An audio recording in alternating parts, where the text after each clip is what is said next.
Hey, it's Jesse from S.A.V.A Press, and my next fiction selection for my Editor's Choice series is going to be Dying Inside by Robert Silverberg. This is a book that I first read several years ago, and it just blew me away with how good the writing is. So Robert Silverberg is a name that's pretty familiar to fans of older science fiction. He's from that era of Isaac Asimov, Arthur C. Clarke, and he's written dozens and dozens of books, but all from that pulp tradition. And the only other book by Silverberg that I've read was called The Man in the Maze. And as I find typical of the older science fiction pulps, it had some really good ideas. It was a cool story, but the writing just wasn't very deep or very literary. So getting through that particular book was a little bit of a struggle for me. But I somewhere in reading about Silverberg, I came across this title of Dying Inside, and how people were saying that it was just so much different than his other stuff and more literary. And I got my hands on a copy, and it's one of the best books that I personally have ever read. It is the story of a man who has psychic talents. He can read people's minds, but he's getting older, and as he's aging, he feels his psychic powers weakening and basically going away. And maybe the book is a bit of a metaphor for a man going through a midlife crisis and kind of feeling his virility and youth going away for good.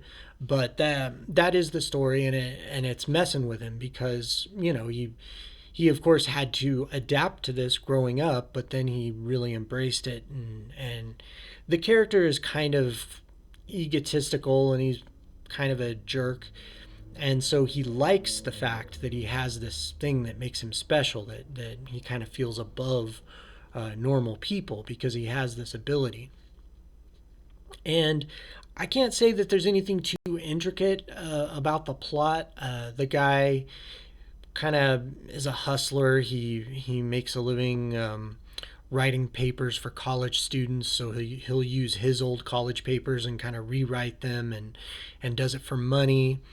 And he's got this strained relationship with his sister, and but so the book is written first person. It's from his point of view, but it is really different than Silverberg's other stuff. I mean, it's more in that style of Stephen King. It's a slow, very deliberate and literary type of fiction, and I just the book just, it really spoke to me. This is the kind of stuff that I really like to read, and honestly, I wish more popular fiction and the stuff that's really getting a lot of the market attention and that's really selling was more like this.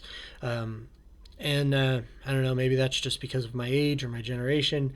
The book was published in 1972, which was before I was born.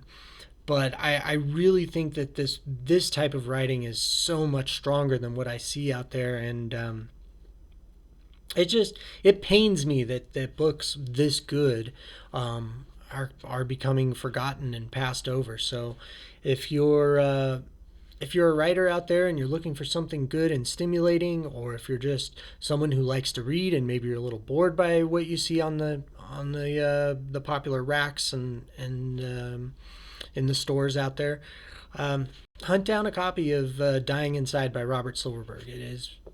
It's fabulous. And for writers, as far as a character study goes, I mean, this is one of the best examples I could ever recommend of how to really flesh out a character and draw the reader into that character's life. Like I believe I already said, this is Stephen King level of writing and storytelling. Early Stephen King, like the good stuff, like The Shining and The Dead Zone and all of that. So that's my recommendation. Robert Silverberg, Dying Inside. Check it out.